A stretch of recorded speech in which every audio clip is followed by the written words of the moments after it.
Hi, good morning. Ito, early bird muna ako today. Papunta sa aking cash job. Nagantay ako ng bus dito. Unang bus ko. Around 6:40 ata to or almost 7 o'clock na siya.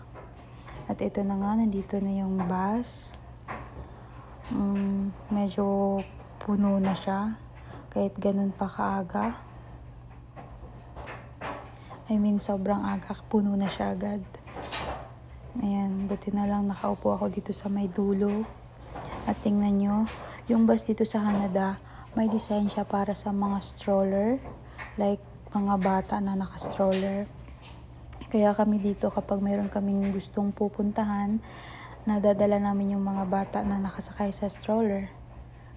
Kasi, tingnan nyo, priority dito yung mga ganyan.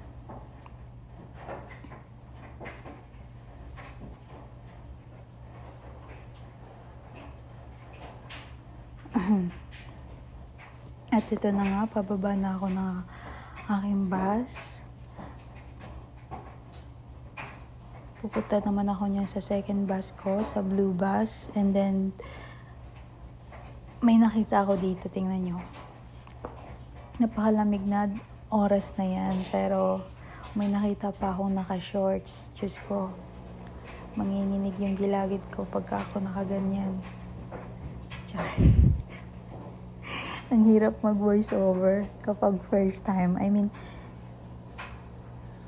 Try lang. Ito, dito ko nagdaan sa may subway.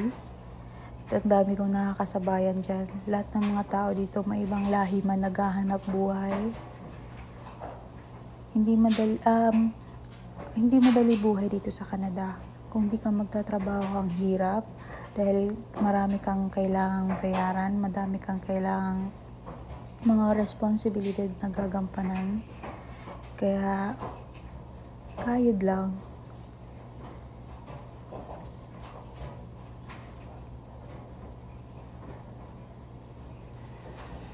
At dito, nahabol ko yung bus ko, tumatakbo ako niyan. Kasi usually yung blue bus, ang tagal dumating, like next bus niyan, 30 to 40 minutes pa siya bago dumating. So, minsan delay pa nga. At nga, swerte ko dahil naabutan ko pa siya.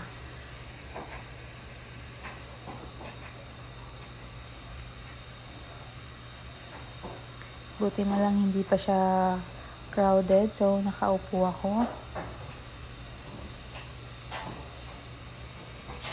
At dito, kunwari static, pero babalik ako dyan. Hindi pwedeng di ako babalik kasi hindi pa bayad yung phone ko. Diyos ko.